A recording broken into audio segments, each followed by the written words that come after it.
And, you know, that was really big. And, you know, these are little lights. And I went on to do other things, do Toastmasters. I ended up becoming a president.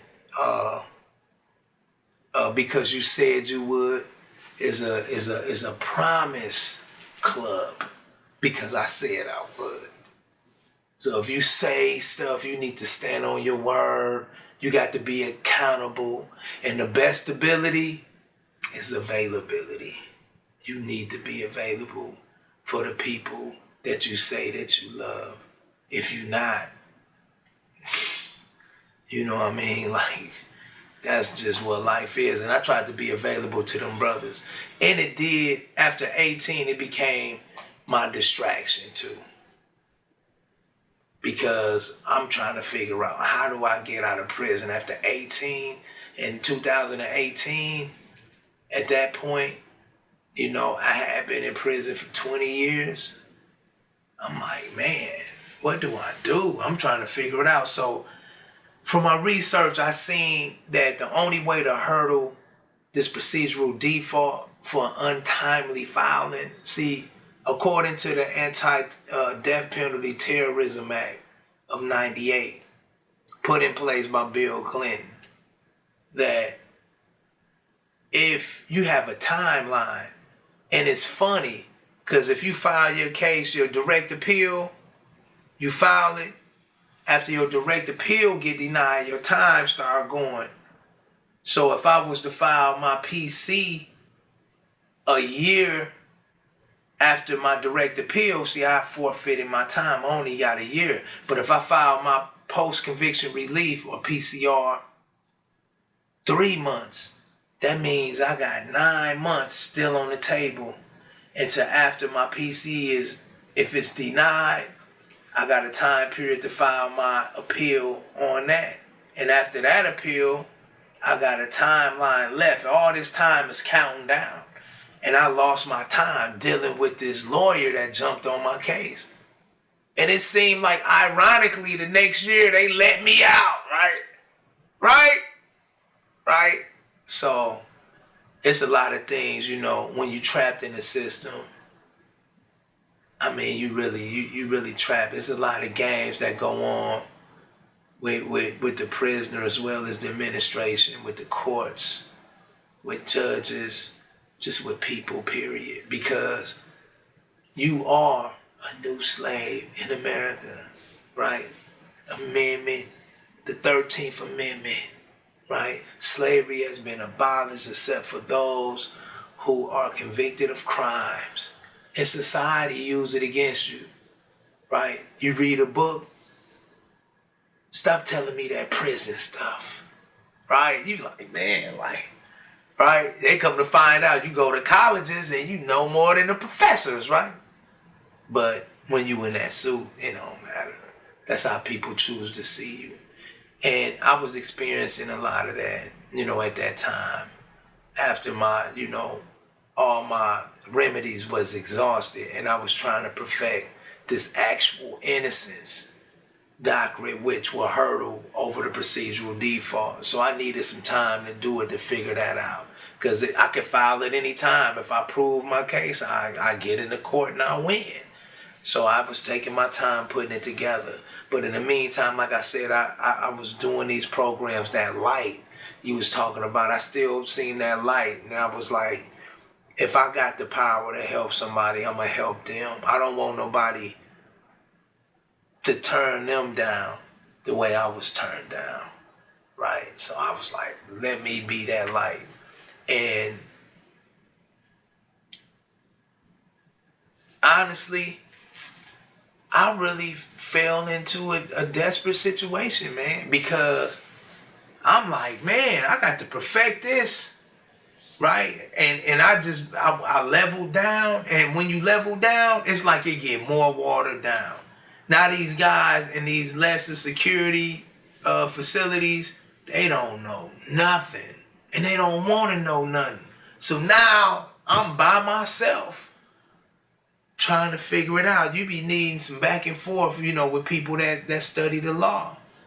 And I just didn't have that, so that slowed down my process again, because I don't got nobody I can talk to. Like, what did this argument look like to you? Like, you know?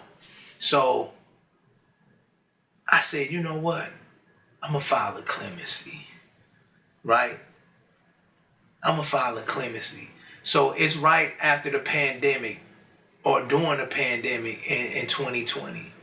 So I said, I came up with a bright idea. I was participating in this program, the Plus program, and it's purposeful living unit service. That's what it means, right? It's a cool program. It got a lot of great little classes, but I was really beyond it. I was just doing it for a time cut. I facilitated in it. I brought some The Streets Don't Love You back to the fold, you know, hoping that we can get a curriculum in their particular program. But a lot of people, you know, took the course there, but it didn't become a curriculum there. But it, you know, the program still spread it though.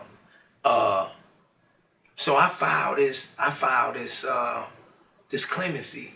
Nobody get clemency in Indiana. So I got a bone to pick. I said, look, if I file this clemency and I make some noise, and after I, you know, graduate this program, I have another time cut. What I do afterwards, probably in February, March of 2021, I'm gonna file a sentence modification. It'll work out just right. They gonna know I was filing my clemency. I finished this program. I'm here, and I got people that surround me, and they give me a sentence modification. At that time, I'm like 8 years conduct free. You know what I mean? I just, man, you just got to walk the right way. And, you know, it's no wrong time to do the right thing, right? And anybody, my friend, who serve justice, truth, freedom, love, they friend of mine, you know. So I started living like that. And I filed this clemency. So in the course of me filing this clemency, I reached out to my people in the world, and I wrote a blog giving people instructions on how to send me letters, right? Hey, the irony of it is I put out, like, when I sent it out to get published on my Facebook page, I sent out like 50 phone numbers of people who I know support me, that would at least write a letter.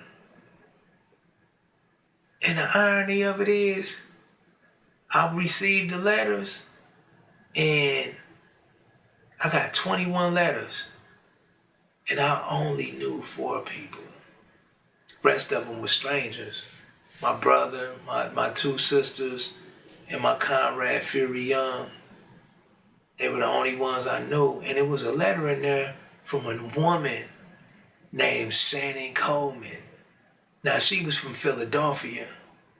Now, what was different about this, she was a woman of color. She was a basketball mom, right? Right? That makes sense, right? A basketball mom, right? She was elderly. And in her letter, she wrote, you know, to the clemency board, you know, that they should free me, that, you know, it's obvious that I'm innocent, and that she know from looking at my case, because she helped a guy named Anthony Wright to freedom, right, in Philadelphia a year before. What was crazy about it was Shannon Coleman helped out a guy who was accused of killing and raping her great aunt, right? Louise Talley, her great aunt. But Shannon seen something in the case and it wasn't right. And DNA would prove that Mr. Wright didn't do that case, and the police set him up, right? He did all that time, he got out. So I was like, wow, man, that's dope. So I wrote her back. I said, hey, I appreciate what you did.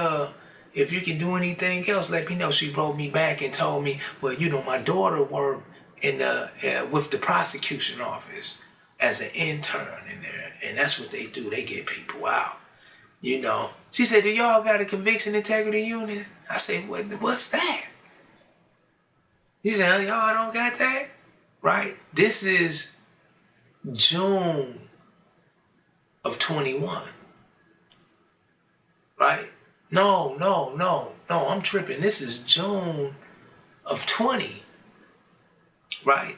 Because I got these letters. I eventually filed my clemency in October of 2020.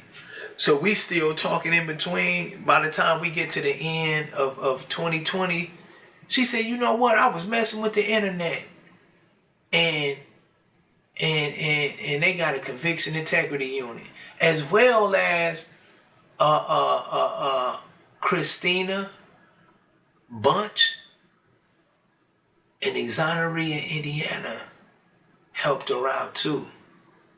Once, that CIU was open in Indianapolis, the first one. So she got exonerated by Northwestern University, the wrongful conviction clinic, right? In Northern Illinois. But, she put a word in, right?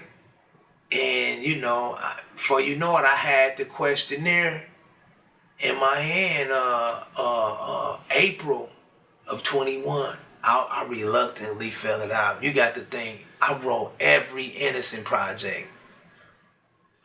Just a little side note. Conviction. Something you can hear in somebody's voice. They can fool you for a little while. But real conviction, it comes from going through it. When you do all the work, you get something out of it. All sincere effort is rewarded. I wrote every innocent project. I wrote every state. Wrote Dateline. I wrote 48 Hours. I wrote the Oprah. You know what I mean? Hey, anybody, I wrote everybody, right?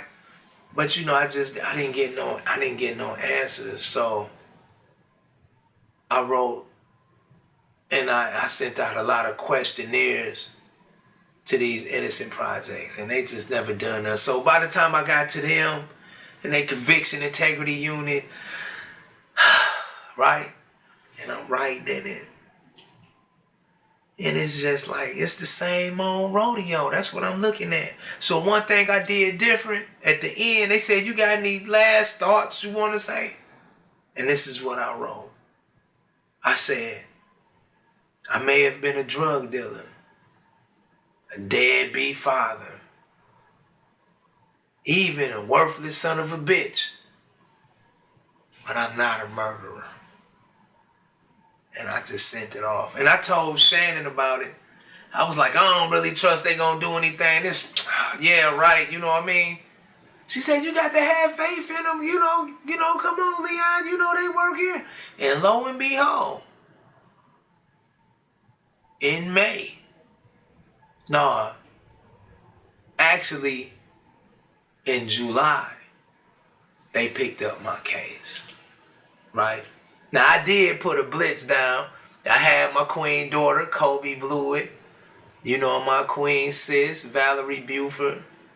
They were definitely, helping me organize. And I was able to put together an event in Indianapolis called Mass Release for clemency prisoners. So I didn't do it only for myself. I opened up a door for other prisoners. And I had a lot of people filing their clemencies to hold the state of Indiana accountable for playing with that avenue. So they put pressure, on the CIU, publicly, and people were calling on my behalf. So I get the letter from Kelly Bowder. She's the co-director of the Conviction Integrity Unit. She was like, you got to stop all your people calling up here. You got to stop, man, all this stuff online, you know. This is the investigation going on. We got to, you know, protect this investigation, you know, woo, woo, woo. So I was like, hey, you know, I'm sorry. We're going to hurry up and stop that. I just needed to be sure that you had me, right? And, you know, I stopped it. So and she told me about Laura Baseline, right? She's a native of Philadelphia, but she was working in California. Again, I'm like, man, like, you know what I mean? I mean, what's she gonna do for me? You know what I mean? But she took my case in August. She said, Leon, she wrote me the letter. Leon, I read your transcripts. I read, it was very wrong what they did to you. You're innocent. You shouldn't be in there. We're going to represent your case pro bono. Right? I was like, man. I'm like, I don't got no choice. Bet. Hey. They put in work on the case. You know, they came down, boots on the ground, and in Indianapolis, they went through the area, touching all the witnesses, using their students too. So my case was in mock situations, and it was in the hands of students at San Francisco School of Law, the University of San Francisco School of Law, and the Racial Justice Clinic. They were on it, and they put pressure, you know, even on the Conviction Integrity Unit, so much so that they started to work together, right?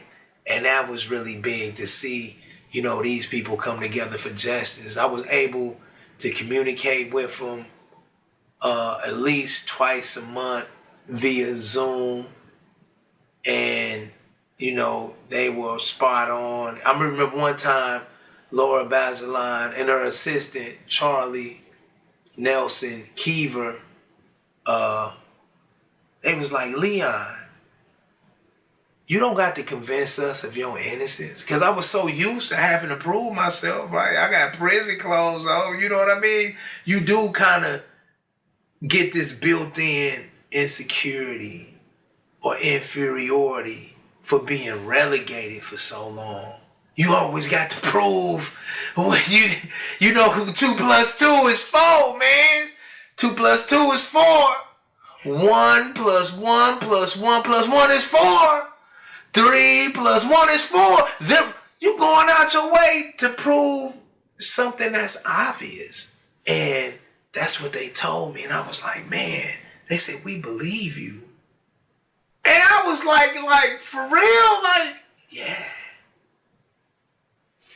And it really empowered me, man. It really, really empowered me, you know, to have people that really believe. Now, the belief is different. I got a lot of people that love me. But I say this, though.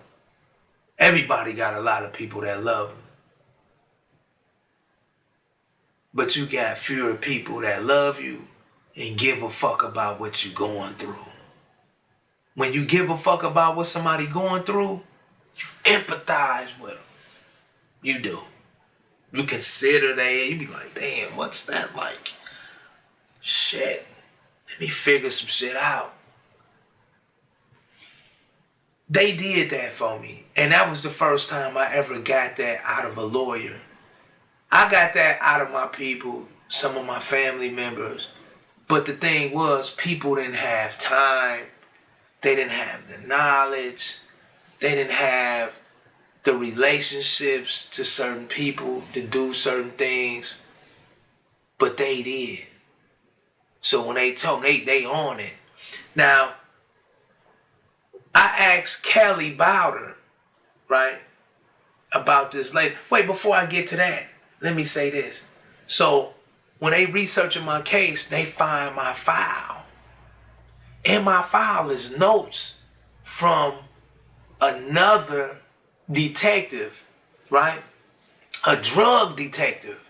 And in his notes, he writes to Detective Alan Jones, the lead detective on this case. He said, Detective Alan Jones, my confidential informant said that they seen such and such commit this crime and they was with him and they were bragging on it, right? Another suspect, right? And it was the same suspect that Dakari Fulton, that eyewitness I was telling you about, had identified and known. The same suspect that Crime Stoppers had identified and known, and where it said that this particular person's girlfriend reported the gun stolen. Dakari said he seen this dude with a 380. The victim was killed with a 380, right? And the Crime Stopper report, it said that dude's girlfriend reported the gun stolen because she feared she was going to get in trouble. So I got the police report like years later. Guess what type of gun it was? A 380, right? And now you got the situation that a confidential informant, right? You want to believe everything else, you know what I mean? Hey, jailhouse snitches, you know what I mean? You want to believe everything else? Now you don't want to believe your confidential informant? But the detective, man, he buried that, right? So with their research, they went and they interviewed Detective Alan Jones, and Detective Alan Jones admitted it. He confessed. And I was like, wow. And then, you know, by this time, it's 2002. So around August, the talks was out, man. Boy, they finna let you go, man. Hey, they finna let you go. You can be gone as early as next week, right? We got it, right? The prosecutions gave a declarations. Leon did not do this. This case got no integrity.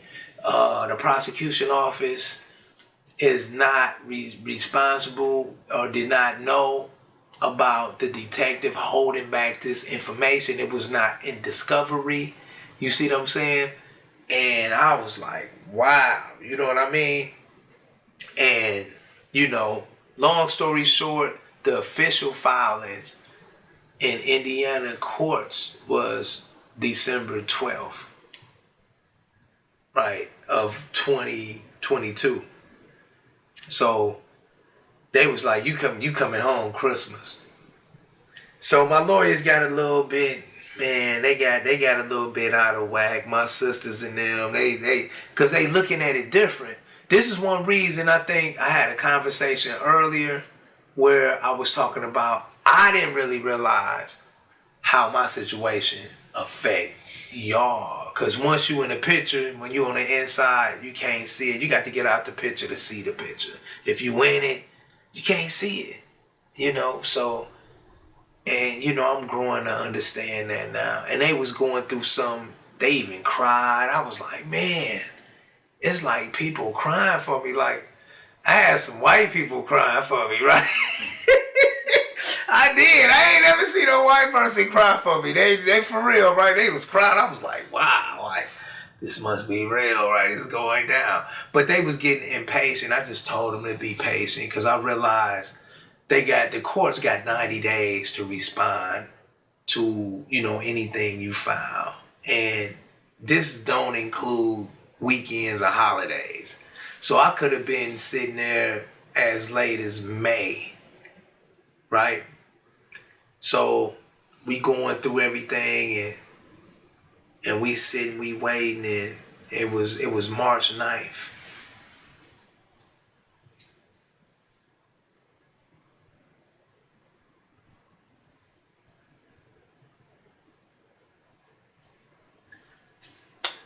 March 9th, I got the word. They called me into the office and said, you got immediate release.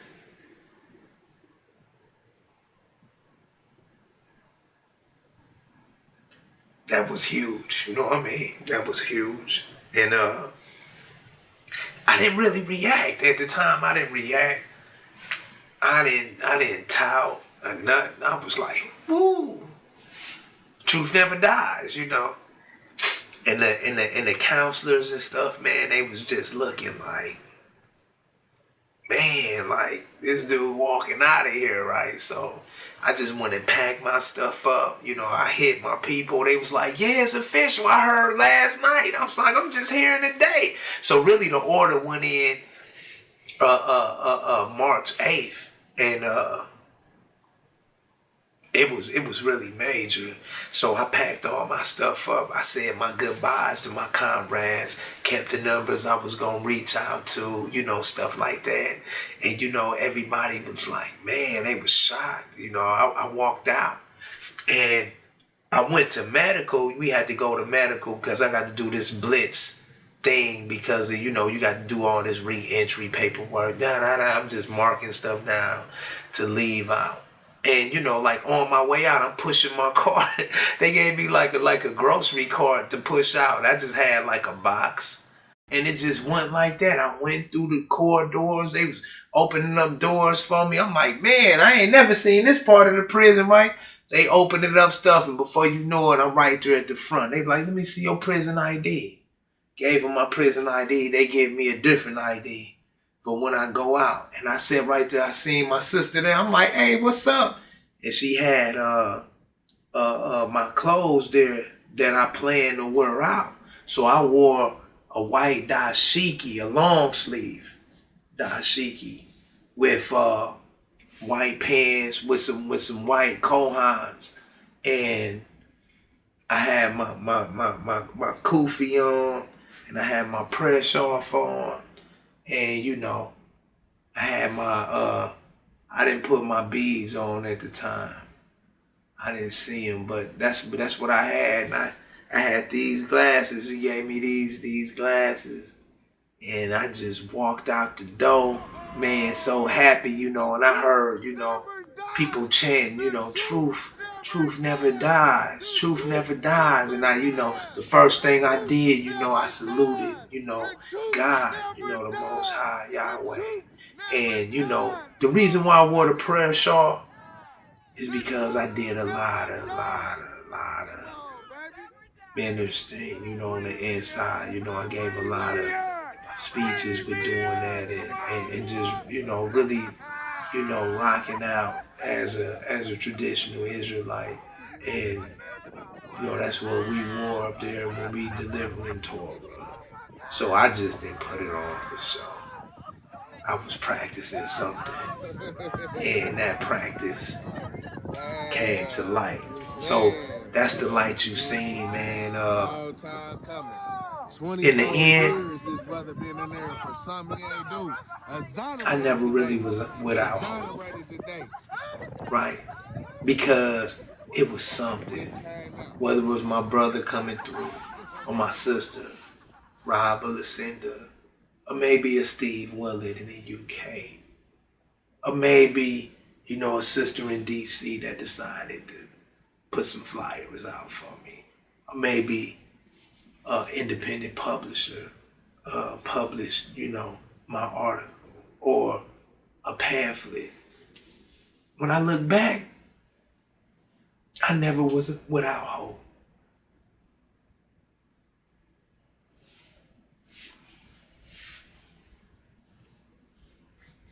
Them tears of joy.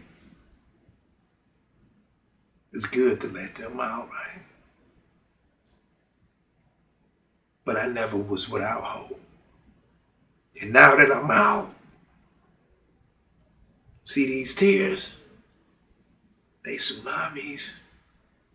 And what I'm going to do, I'm going to change the world. I'm going to change the world. With my voice, with my art, with my vision.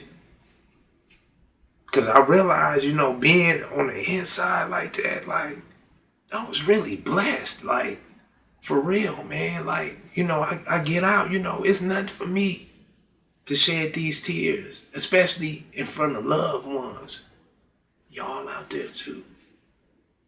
I love y'all too. But the streets definitely don't love you back. And that's true. So, like I started this off, remember those in prison as if you were a fellow inmate. Remember where your mind used to be. Don't talk about them. Remember when you was lost. You know how they lost. Lead them the right way. Remember those in prison. Go get them. Be the key. Open up the door. And if you can't help them, let them go. Let the dead bury the dead. Ain't nothing you can do but try.